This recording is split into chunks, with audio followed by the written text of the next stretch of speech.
The tycoon's deaf son, he never heard a thing, until a single dad and ex-Marine pulled something out of an old bag. For 9 long years, the tycoon's little boy had never heard a single sound. Not his mother's voice, not the laughter of other children, not even the words "I love you." The finest surgeons in the country had failed him. Every experimental treatment had failed. Millions of dollars had changed nothing.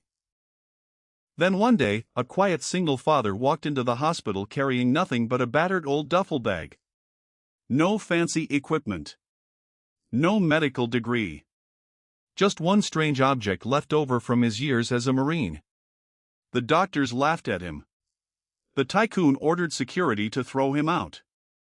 But 60 seconds later, the boy suddenly turned his head. Tears filled his eyes, and for the first time in his life, he reacted to a sound. The whole hospital froze.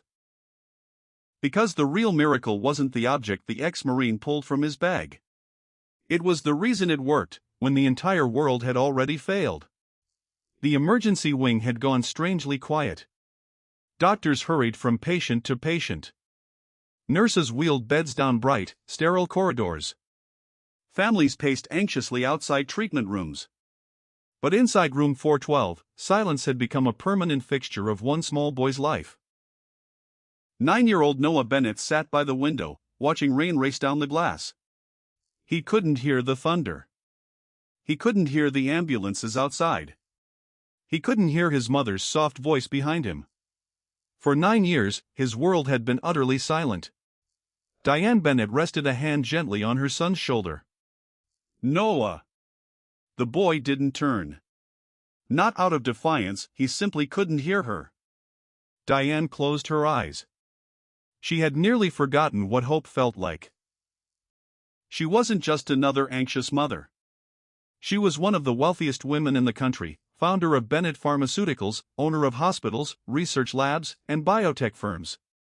If money could fix a problem, she had more than enough of it, but not for this. Over the past 9 years she had poured more than $35 million into finding an answer. Top surgeons from Chicago. Neurologists from Vienna. Implant specialists from Seoul. Experimental therapies out of the Netherlands. Every specialist arrived with hope.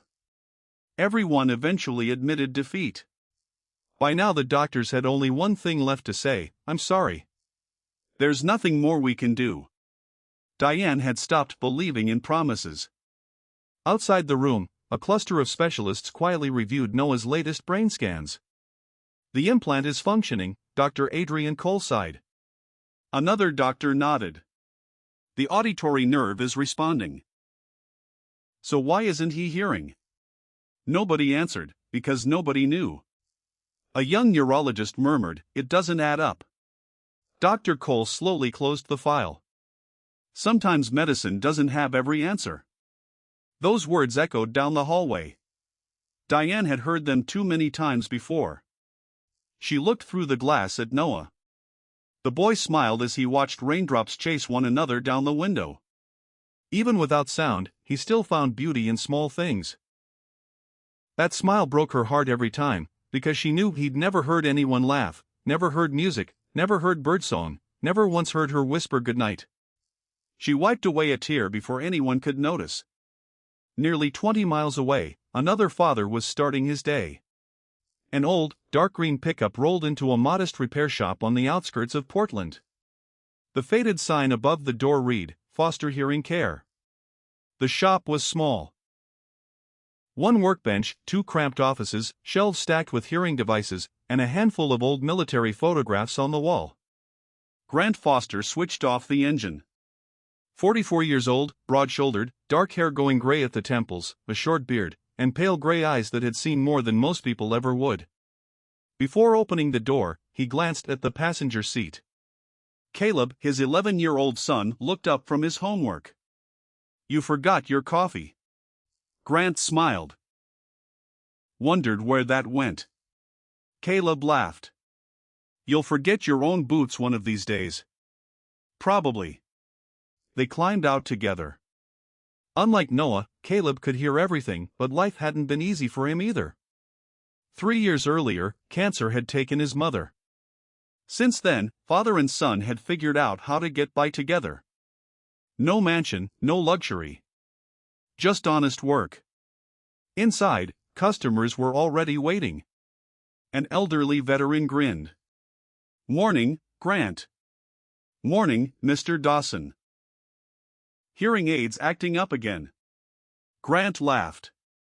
"Let's see if it's being stubborn, or if you are." The old man chuckled. "Probably both." Everyone trusted Grant. Not because he advertised, because he listened. Really listened.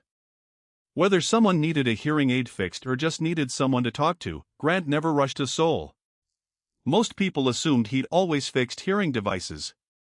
Very few knew he'd spent 13 years as a U.S. Marine. His military career ended after an explosion during a humanitarian evacuation overseas left his left shoulder permanently damaged. It changed something else in him too. After leaving the service, he devoted his life to helping people reconnect with sound, not through expensive promises, but through patience, understanding, and hope. Around noon, the shop door opened again. A young nurse stepped inside, clearly exhausted. "Excuse me, are you Grant Foster?" "That's me." She handed him a small hearing processor sealed in a protective case. "The hospital recommended you." Grant opened the case carefully. The device belonged to one of the most advanced hearing implant systems on the market. His expression shifted instantly. "This isn't ordinary equipment." "No. It belongs to a child. The hospital's engineers couldn't figure out the problem." Grant examined every connection. "The processor isn't broken."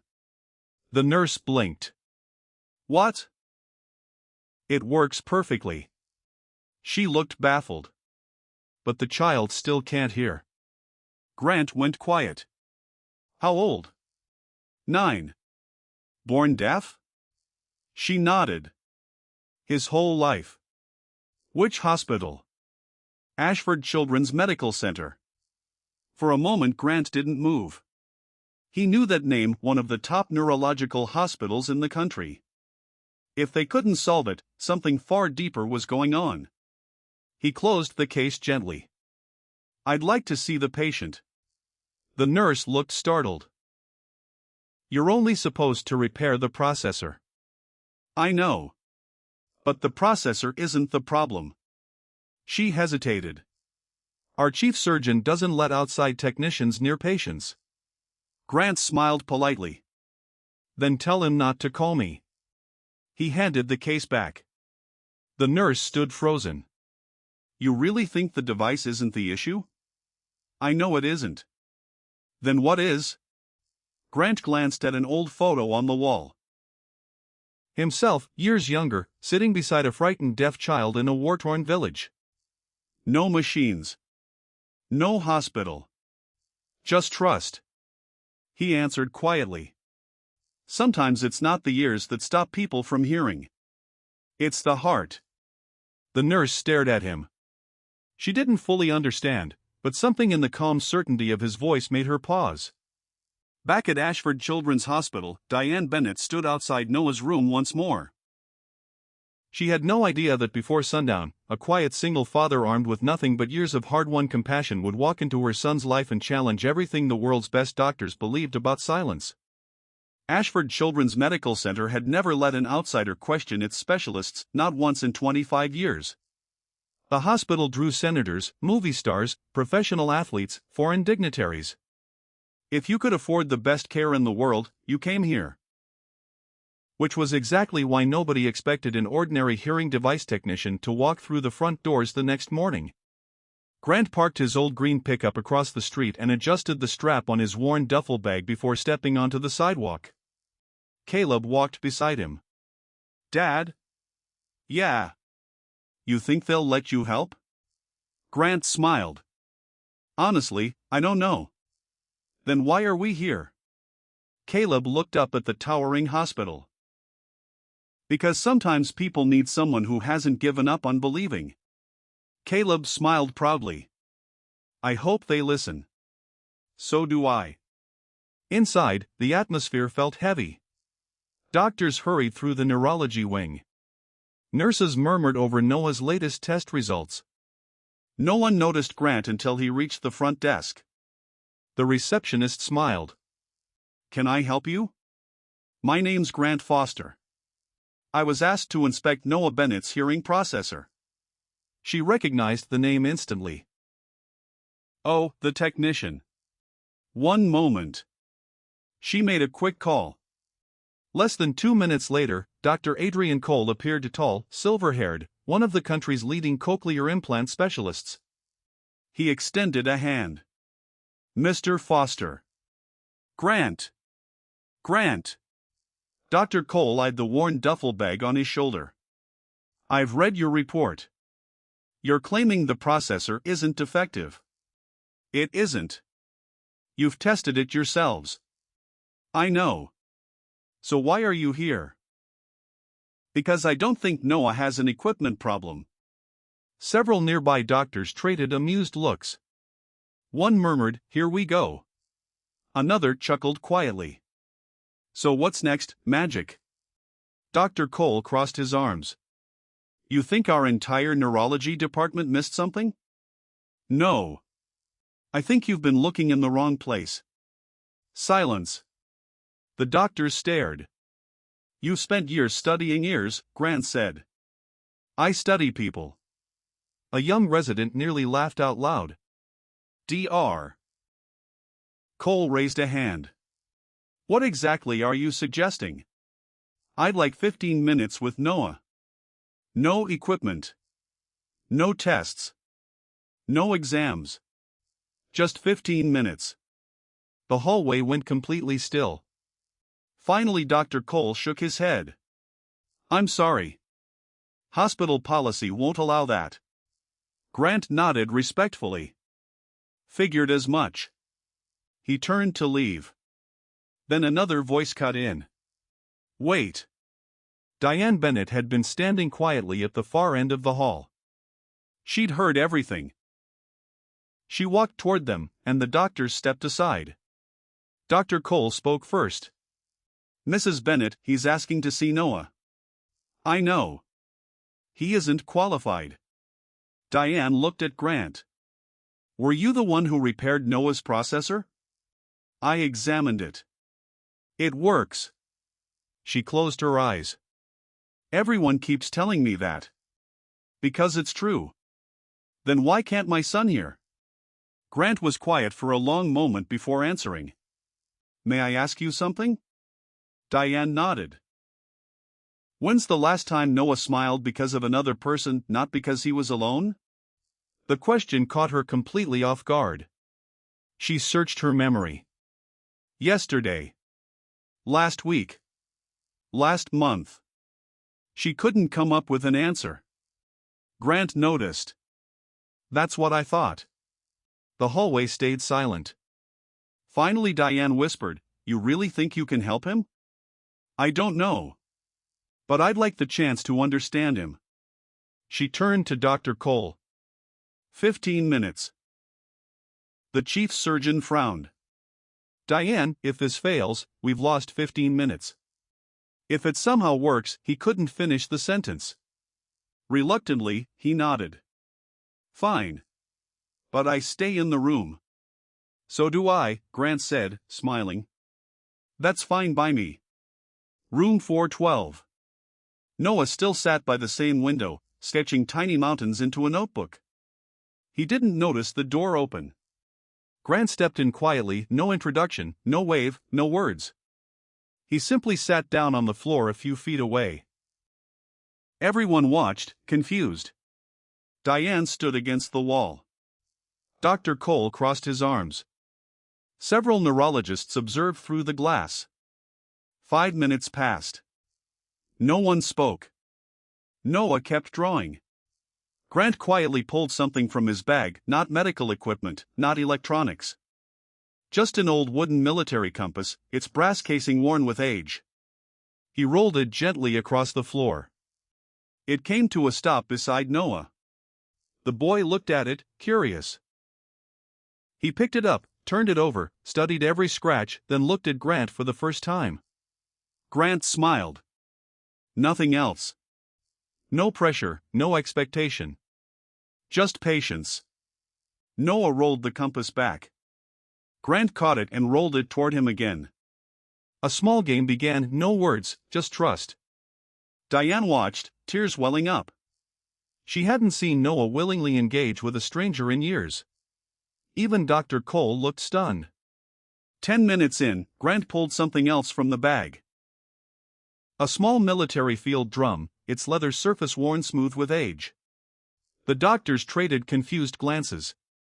What's he doing? Grant gently placed Noah's hand on the drum, then, without meeting his eyes, tapped a slow, soft rhythm. Noah couldn't hear it, but he felt the vibration. His eyes went wide.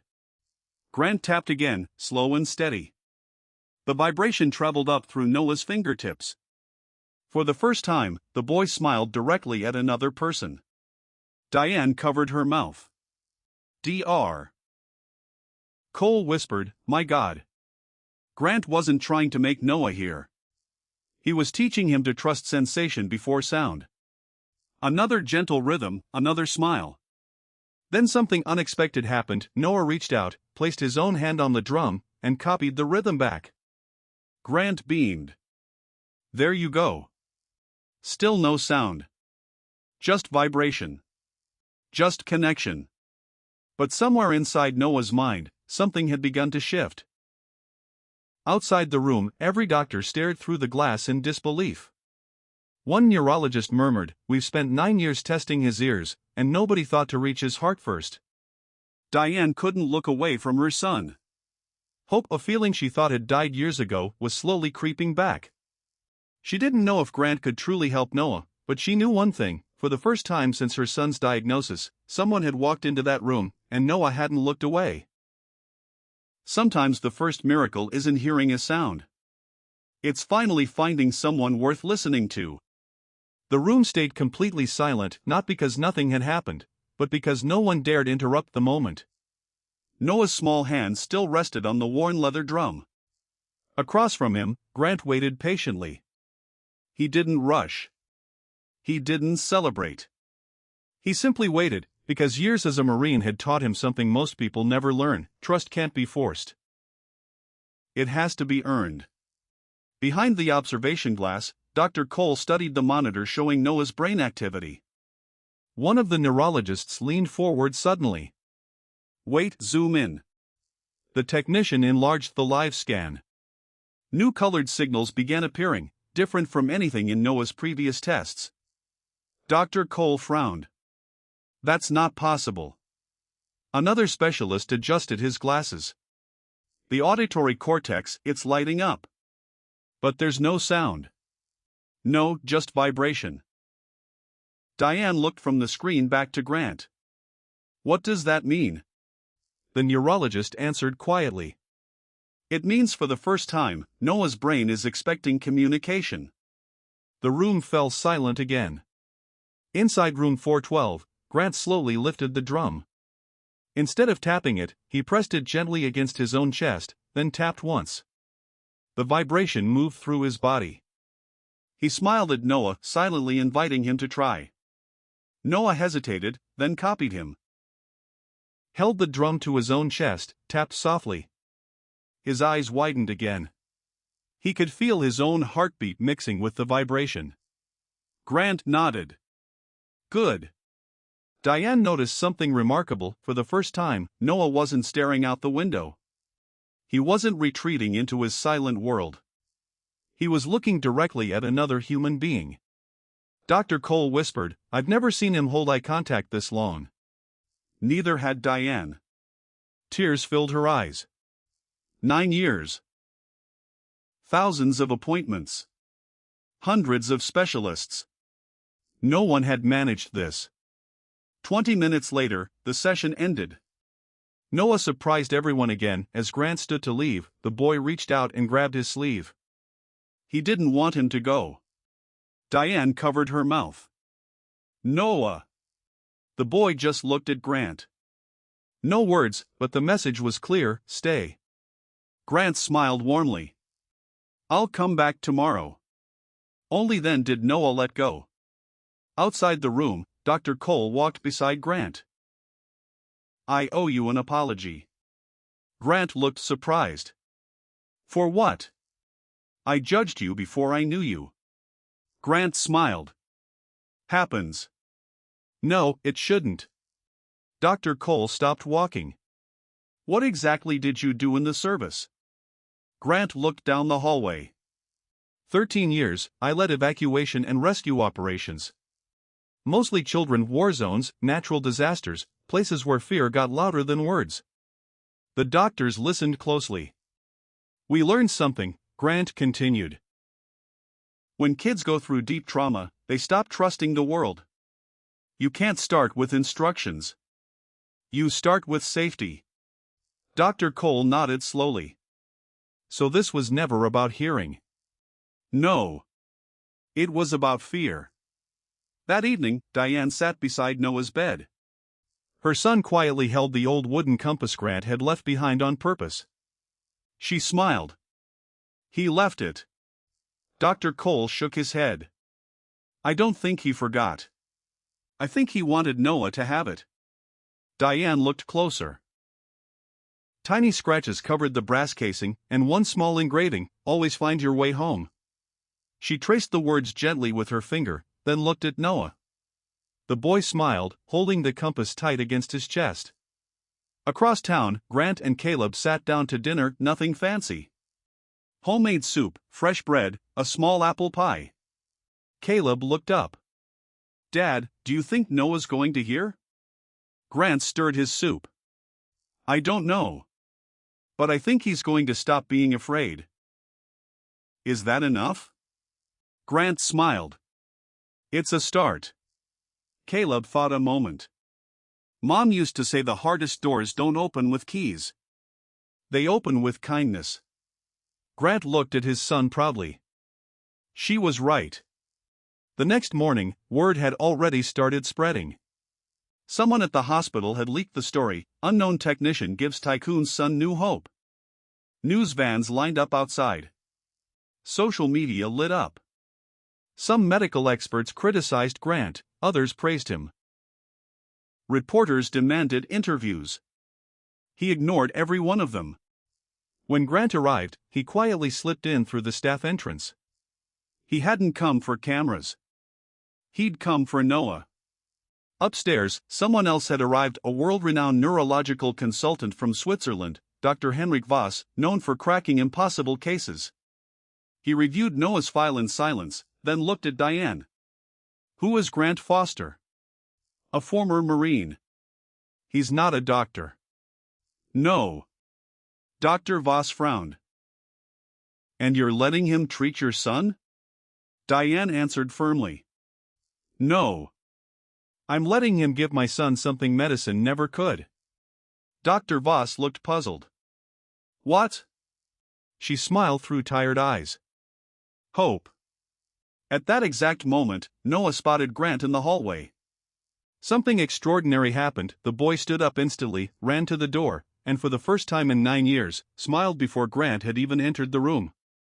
Every nurse stopped in her tracks. Every doctor froze.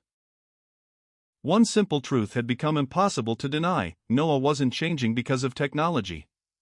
He was changing because, for the first time in his life, he finally believed someone wouldn't give up on him. And neither Grant nor Diane realized yet the greatest miracle was still just one day away. No one moved. Every heartbeat in the room seemed to echo. Grant struck the tuning fork once more and pressed it against the implant.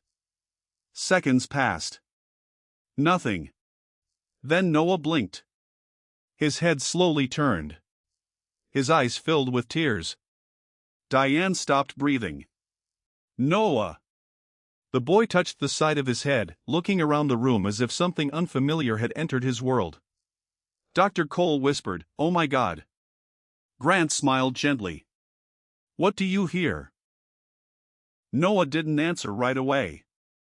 A small smile crept onto his face. His lips trembled. And then, quietly, almost like a whisper carried on the wind, he spoke his very first word. "Mom." Diane froze. The room stood completely still. Then she burst into tears, dropped to her knees, and wrapped Noah tightly in her arms. "My baby, you heard me. You heard me." Noah nodded. "I heard." Those two words shattered 9 years of silence. Doctors began crying. Nurses covered their mouths. Even Dr. Henrik Voss quietly took off his glasses. He'd spent 30 years studying the human brain and had never witnessed anything like it. Outside, reporters lowered their cameras. No headline could capture what had just happened. No amount of money, no technology, no fame could explain why one quiet father had succeeded where the world's greatest experts had failed. Dr. Voss walked slowly toward Grant. "I was wrong." Grant smiled. "We both wanted the same thing." The doctor extended his hand. "You reminded all of us that healing doesn't start with machines. It starts with trust." Several weeks later, Noah went home. Every day he discovered a new sound: rain on the roof, birds outside his window, his mother's laughter, the family dog barking happily. Sometimes he just sat quietly, listening to the wind moving through the trees. Sounds most people never noticed had become miracles to him. A month after that, Bennett Pharmaceuticals made an announcement. Diane stood before hundreds of employees, Grant and Caleb behind her. She smiled proudly. "Today, we're launching the Foster Hope Foundation." The room applauded. "Our foundation will provide hearing care, therapy, and emotional rehabilitation to children whose families could never afford it." She looked toward Grant. He turned down every reward we offered him. "So instead, we're giving thousands of children the same chance he gave my son." The crowd rose to its feet. Outside, Grant climbed into his old green pickup. Nothing had changed: same faded paint, same dented bumper, same worn duffel bag on the seat beside him. Caleb smiled. "Dad?" "Yeah. People keep calling you a hero." Grant started the engine. "Wasn't trying to be one?" "Then what were you trying to be?" He looked back at the hospital one last time. A man who kept his promise. The truck faded into the golden Portland sunset. Behind it, a wealthy family had found hope. Ahead of it waited another ordinary day and another child who needed someone to believe in them. And everyone who heard Noah's first words carried away the same lesson: money can build the world's finest hospitals. Knowledge can create incredible technology. But sometimes the greatest miracle begins with one patient heart, and one person who refuses to give up.